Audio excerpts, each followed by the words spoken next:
Hi everyone and welcome back to my channel. Today I want to give you a little sneak peek for my next tutorial. I have made a puff stitch cardigan. This one I've made for a little boy. It's newborn size and we have puff stitch and double crochet, and that's 2 row repeat.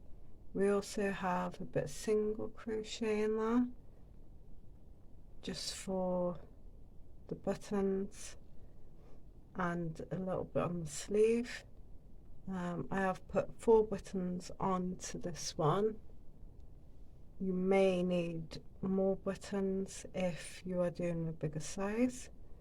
Now this puff stitch is a little bit of a yarn eater, so I think with this one I used around about 100 grams, so we're going to need possibly 200 grams for a bigger size, but I will explain more on my next video.